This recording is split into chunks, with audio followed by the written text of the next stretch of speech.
नमस्कार दोस्तों, स्वागत है आप सभी का मेरे YouTube चैनल पर। मैं हूं आपका दोस्त राजेंद्र सनोडिया। देखिए दोस्तों, आज के इस वीडियो में हम पढ़ने वाले हैं जनरल इंग्लिश का एक बहुत ही इम्पोर्टेंट टॉपिक है दोस्तों, वन वर्ड सब्स्टिट्यूशन। ठीक है, क्या पढ़ने वाले हैं? वन वर्ड सब्स्टिट्यूशन मतलब दोस्तों एक शब्द है। क्या कहते हैं इसको? एक शब्द कहते हैं। जैसे हम हिंदी में पढ़ते हैं ना कि अनेक शब्दों के लिए एक शब्द है। जैसे उदाहरण के लिए जो बहुत अधिक बोलता है उसे क्या कहते हैं? वाचाल कहते हैं। क्या कहते हैं? वाचाल कहते हैं। जो ईश्वर पे आस्था रखता है उसे क्या कहते हैं? आस्तिक कहते हैं। तो इसी प्रकार से दोस्तों अंग्रेजी में भी अनेक शब्दों के लिए एक शब्द होता है और उसे अंग्रेजी में वन वर्ड सब्स्टिट्यूशन कहते हैं। तो देखिए दोस्तों, आज के इस वीडियो में हम करने वाले हैं वन वर्ड सब्स्टिट्यूशन के टोटल 10 क्वेश्चन। कितने क्वेश्चन करेंगे? टोटल 10 क्वेश्चन करेंगे। बहुत बड़ा वीडियो नहीं है, लेकिन मेरा कहने का मतलब यह है दोस्तों कि आप पढ़ो तो ऐसा पढ़ो कि अगर आपकी रडार में, ठीक है, एग्जाम हॉल में ये क्वेश्चन फंसे तो आपसे 110% सही बनना चाहिए। 100% भी नहीं मेरे भाई, 110%। मतलब आप सिर्फ क्वेश्चन को देखो, ठीक है, और आपका आंसर क्लिक हो जाना चाहिए। ठीक है, चलिए शुरुआत करते हैं क्वेश्चन नंबर 1 से। और एक चीज और बता देना चाहता हूं कि जो 10 प्रश्न है दोस्तों, ये सभी 10 प्रश्न, ये 10 प्रश्न व्यापम में जो 2021 और 2020 में आए हुए हैं उनके ओल्ड क्वेश्चन पेपर से मैंने आपके सामने लेकर आया हूं। ठीक है, तो क्वेश्चन नंबर 1 है a very concentrated ray of light. ठीक है, very concentrated ray of light. Concentrated शब्द को ध्यान देना। ठीक है, देखो आप स्टूडेंट हो, ठीक है, आपने स्कूल पढ़े होंगे। जब आप बहुत ज़्यादा शोर करते होगे तो आपके टीचर आपसे बोलते थे कि अपने माइंड को कंसंट्रेटेड करो क्लास पे। मतलब दोस्तों एकाग्रचित करो। क्या करो कहते हैं? एकाग्रचित करो। ठीक है, एकाग्रचित करो कहते हैं ना, कंसंट्रेट करो कहते हैं। क्लास में पढ़ाई करते समय भी हमें क्या करना चाहिए? कंसंट्रेशन करना चाहिए, एकाग्रचित्त रखना चाहिए, है ना। एक ही जगह पर ध्यान रखना चाहिए। क्या करना चाहिए? एक ही जगह पर ध्यान रखना चाहिए ताकि दोस्तों हमें वो चीज़ अच्छे से समझ में आ जाए। उसे कंसंट्रेट या कंसंट्रेशन कहते हैं। ठीक है, तो इसी प्रकार से दोस्तों जब लाइट कंसंट्रेशन हो जाता है तो क्या होता है? आपने बचपन में देखा होगा, आपने बचपन में खेला है कि नहीं खेला है, एक रेड कलर का एक लेजर आता है। क्या आता है? रेड कलर का लेजर आता है। उसको छोटे छोटे बच्चे देखना रात के समय में उसको लेजर से क्या करते हैं? फोकस मारते हैं। और जहां भी वो फोकस मारते हैं, रेड कलर का देखा होगा दोस्तों, वो एक ही दिशा में जाता है और बिल्कुल भी इधर उधर फैलता नहीं है। तो उसी को दोस्तों क्या कहते हैं? लेजर कहते हैं। तो याद रखना, जब लाइट दोस्तों एकाग्रचित होकर चलता है, कंसंट्रेटेड होकर चलता है, ठीक है, एक ऐसी किरण, रे मतलब क्या होता है? किरण। ठीक है, तो उसको क्या कहते हैं? लेजर कहते हैं। ऑप्शन नंबर बी इसका राइट आंसर हो जाएगा। देखिए मैं इसको आपको डायरेक्ट भी बता सकता था, ठीक है, लेकिन मैंने ऐसा इसलिए बताया दोस्तों ताकि आपके जो दिमाग है ना उसमें एक पिक्चर छप जाए। क्या हो जाए? एक पिक्चर छप जाए, इसलिए ऐसा बताया, है ना।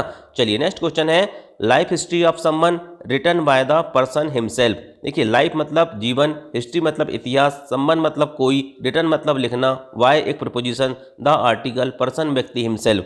देखिए दोस्तों कहने का मतलब है लाइफ हिस्ट्री मतलब दोस्तों एक जीवन का इतिहास जो व्यक्ति के द्वारा स्वयं लिखी जाए, उसे क्या कहते हैं? उसे हिंदी में कहते हैं मेरे भाई आत्मकथा। जैसे मैं हूँ राजेंद्र सनोडिया, है ना, और अगर मैं कहूँ कि मैं अपने बारे में लिखूँ कि मैंने कैसे पढ़ा, ठीक है, मेरी नौकरी कैसे चल रही है, मेरा व्यक्तिगत जीवन कैसा है, तो ये सब चीज़ें अगर मैं खुद लिखता हूँ तो ये कहलाएगी आत्मकथा। क्या कहलाएगी? आत्मकथा। और आत्मकथा को दोस्तों अंग्रेजी में कहते हैं ऑटोबायोग्राफी। क्या कहते हैं?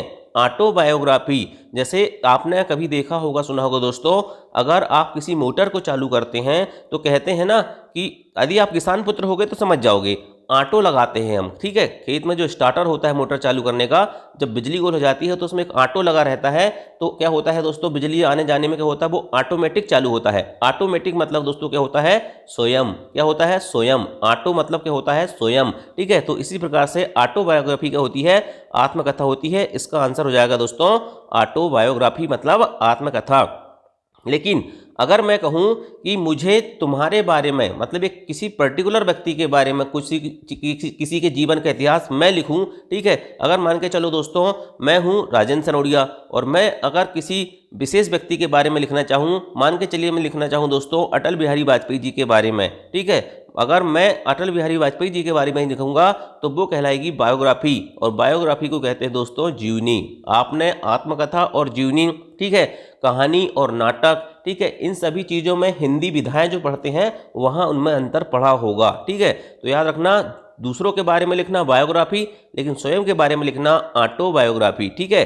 चलिए नेक्स्ट क्वेश्चन देखते हैं। क्वेश्चन नंबर 3 है, अ पर्सन हु ड्रॉस और प्रोड्यूसेस मैप्स है।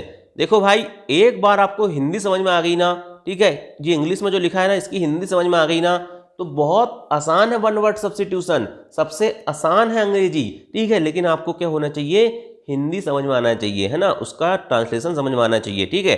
अ पर्सन एक व्यक्ति, हु मतलब जो, ड्रॉस और प्रोड्यूसेस मैप्स मतलब दोस्तों जो मैप्स मतलब क्या होता है, मानचित्र होता है या नक्शा होता है, ठीक है, जो नक्शा खींचता है, बनाता है या क्या करता है, खींचता है मतलब ड्रा, और प्रोड्यूस मतलब बनाता है, उसको क्या कहते हैं बताइए। उसको कहते हैं दोस्तों कार्टोग्राफर। क्या कहते हैं, कार्टोग्राफर। हिंदी में बोले दोस्तों तो हम उसे मानचित्रकार भी कह सकते हैं, ठीक है। या फिर कार्टोग्राफर आपको याद रखना है कि जो व्यक्ति क्या होता है, नक्शा बनाता है या नक्शा उत्पादन करता है या नक्शा खींचता है, मानचित्र बनाता है, उसे कार्टोग्राफर कहते हैं। इस चीज़ को आपको भाई बहुत अच्छे से याद रखना है। फोटोग्राफर तो जो फोटो बनाता है, स्टेनोग्राफर आपको बताने की जरूरत नहीं है, स्टेनोग्राफर की तो वैकेंसी आती है मेरे भाई, है ना। और ये लिखा है समर स्टोल्टर, ठीक है, इसका मतलब क्या होता है आपको खुद इसको बारे में देखना पड़ेगा, ठीक है। लेकिन अपन को इस क्वेश्चन का आंसर पता हो गया कि इसका आंसर होगा कार्टोग्राफर, ठीक है। चलिए नेक्स्ट क्वेश्चन देखते हैं।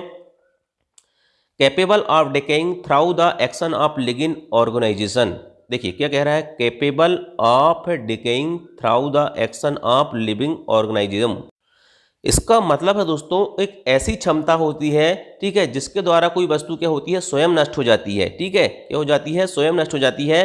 तो उसे कहते हैं दोस्तों बायोडिग्रेडेबल। क्या कहते हैं, बायोडिग्रेडेबल कहते हैं। देखो साइंस जब पढ़ते हैं दोस्तों तो वहाँ दो चीज़ आती है, एक जैव निम्नीकरणीय पदार्थ है, ठीक है, और एक आता है अजैव निम्नीकरणीय पदार्थ है, ठीक है। मतलब दोस्तों बायो मतलब क्या होता है, जैव, डिग्रेडेबल मतलब निम्नीकरण। मान के चलो दोस्तों एक कागज है, ठीक है, एक कागज लिया मैंने, ऐसी चीज़ें दोस्तों जो सड़ गल जाती हैं और क्या हो जाती है, परिवर्तित हो जाती हैं, उसे बायोडिग्रेडेबल कहते हैं। लेकिन प्लास्टिक क्या बायोडिग्रेडेबल है, नहीं है, क्योंकि प्लास्टिक को दोस्तों बहुत दिनों तक आप कितने दिन ज़मीन में भी आप गाड़ के रख दो तो वो क्या होती, गलती नहीं है, इसलिए वो बायोडिग्रेडेबल नहीं होती, ठीक है। लेकिन अगर कागज हो गया, जैसे कापी हो गई है ना, किताब हो गई, तो ये ऑटोमेटिक दोस्तों क्या होती हैं, बायो मतलब अपने आप अपघटित हो जाती हैं, इसी चीज़ को बायोडिग्रेडेबल कहते हैं। इस चीज़ को आपको ध्यान रखना है। नेक्स्ट क्वेश्चन देखते हैं। अ large amount of information stored in a computer system.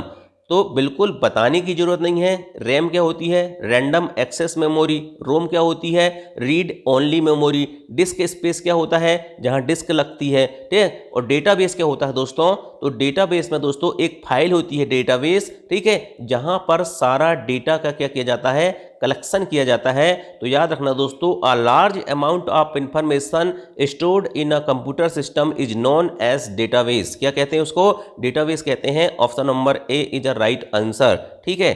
चलिए नेक्स्ट क्वेश्चन देखते हैं। To make repayment, to make repayment, ठीक है। अब रीपेमेंट मतलब क्या होता है मेरे भाई बताइए, ठीक है। अब मेरे को बताने की जरूरत है क्या, टू मेक रीपेमेंट मतलब दोस्तों क्या हो गया बताइए। तो इसका मतलब दोस्तों होता है, टू मेक रीपेमेंट का मतलब होता है, मतलब जो बकाया है उसको चुकाना, ठीक है। तो उसको कहते हैं दोस्तों रिम्बर्स। रिम्बर्स मतलब क्या होता है, प्रतिपूर्ति करना। क्या करना, प्रतिपूर्ति करना, ठीक है, इसको कहते हैं रिम्बर्स कहते हैं। टू मेक रीपेमेंट मतलब दोस्तों रिम्बर्स है, ठीक है, याद रखना मेरे भाई। पेनल्टी मतलब दंड होता है ना, ये आपको सब पता होना चाहिए। नेक्स्ट देखते हैं। A period of dry weather that is injurious to crops.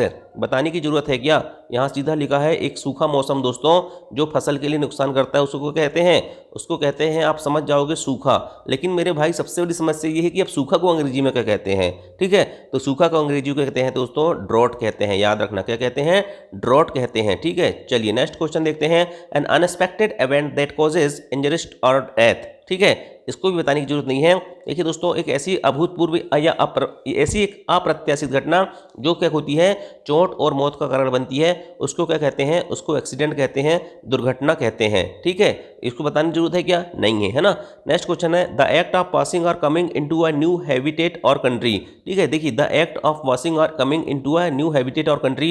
Habitat मतलब दोस्तों क्या होता है, एक आवास होता है, कंट्री मतलब देश, पासिंग मतलब देखो जो व्यक्ति क्या होता है एक नई कंट्री या नए आवास में जाने की परमिशन लेता है, उसको क्या कहते हैं, उसको क्या कहते हैं बताइए। एनआरआई जो लोग होते हैं ना, अप्रवासी लोग जो होते हैं, ठीक है, तो उसे कहते हैं अप्रवासन। क्या कहते हैं, अप्रवासन कहते हैं। और उसका अंग्रेजी हो जाता है इमिग्रेशन। क्या होता है अंग्रेजी में, इमिग्रेशन। ठीक है, जो इमिग्रेशन होता है दोस्तों उसको क्या कहते हैं, द एक्ट ऑफ पासिंग और coming into a new habitat और कंट्री। ठीक है, चलिए नेक्स्ट क्वेश्चन और last question, capable of decaying through the action of living organism. ठीक है, ये क्वेश्चन रिपीट हो गया, इसका आंसर हो जाएगा दोस्तों बायोडिग्रेडेबल। ठीक, तो ये 10 क्वेश्चन और ये 10 क्वेश्चन मेरे भाई ग्रुप 2 सब ग्रुप 4, ठीक है, किसमें आए हैं, ग्रुप 2 सब ग्रुप 4। ठीक है, मिडिल स्कूल टीचर एलिजिबिलिटी। ठीक है, और ये 2019, 20, 21 में पूछे गए वन वर्ड सब्स्टिट्यूशन है। ठीक है, इसके बाद दोस्तों मैं आपको और अभी आप लोग यदि बोलोगे तो मैं आपको वन वर्ड सब्स्टिट्यूशन का और वीडियो दे दूंगा। ठीक है,